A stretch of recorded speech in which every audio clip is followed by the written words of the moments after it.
বিসমিল্লাহির রহমানির রহিম। শুরু করছি ষষ্ঠ শ্রেণীর গণিতের সমাধান। অনুশীলনী 2.2 7 নম্বর অঙ্ক। মুসান্না বইয়ের দোকান থেকে একটি বাংলা রচনা বই 84 টাকায় ক্রয় করল। কত টাকায় ক্রয় করেছে? 84 টাকায়। কিন্তু বইটির কভারে মূল্য লেখা ছিল 120 টাকা। বইয়ের কভারে মূল্য লেখা ছিল 120 টাকা। সে শতকরা কত টাকা কমিশন পেল? সে শতকরা কত টাকা কমিশন পেল, মানে 100 টাকা সে কত কমিশন পেল?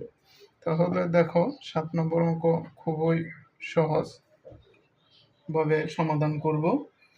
তাহলে মুসান্না বইটিতে মোট কমিশন পায়। মুসান্না বইটিতে মোট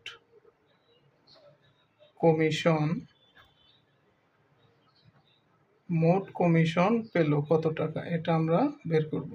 বইয়ের কভারে লেখা ছিল কত টাকা? 120 টাকা।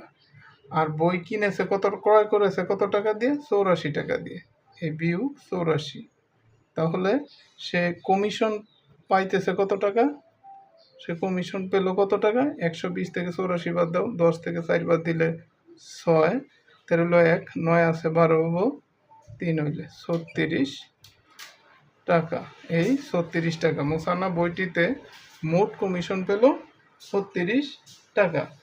তাহলে এখন দেখো মুসান্না 120 টাকায় কমিশন পাইছে কত? এই 120 টাকা 20 টাকার মধ্যে কমিশন পাইছে এই 36 টাকা। তাহলে 100 টাকার মধ্যে সে কত টাকা কমিশন পেয়েছে এটা বের করতে হবে।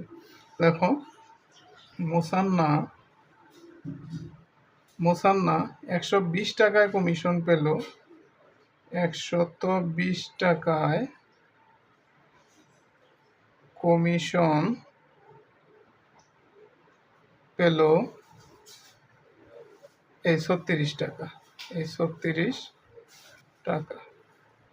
সুতরাং এই মুসান্না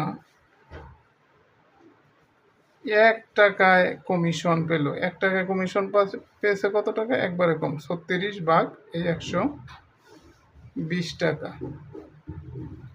সুতরাং মুসান্না কত টাকায় কমিশন? শতকরা কত টাকা কমিশন পেয়েছে, মানে 100 টাকায় কমিশন পেল। তাহলে বেশি, এই 36 গুণন এই 100, নিচে হইতেছে 120 টাকা। এখন এই 100কে ভাগ করব আমরা কত দ্বারা? 20 দ্বারা। 5 20 100। এই 120কে আমরা ভাগ করব 20 দ্বারা। 6 20 120। এখন এই 6 দ্বারা আবার 36কে আমরা ভাগ করব। 6 6 36 সমান এই 5 আর 6 গুণ করব, 5 6 30 টাকা। সুতরাং মুসান্না 30% কমিশন পেল। বইটিতে কত পার্সেন্ট কমিশন পেল? শতকরা কত টাকা কমিশন পেল? শতকরা কমিশন পাইছে 30 টাকা, মানে 30%। সুতরাং মুসান্না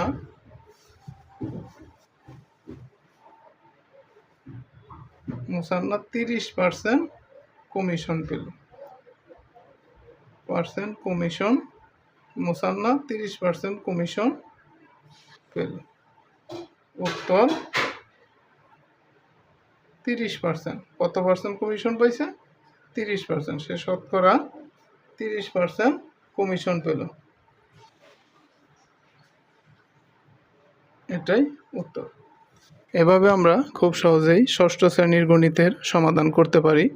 ষষ্ঠ শ্রেণীর গণিতের সমাধান নিয়মিত পেতে চাইলে আমার ফেসবুক পেজটি অবশ্যই ফলো করে রাখবে এবং আমার ইউটিউব চ্যানেলটি অবশ্যই সাবস্ক্রাইব করে রাখবে।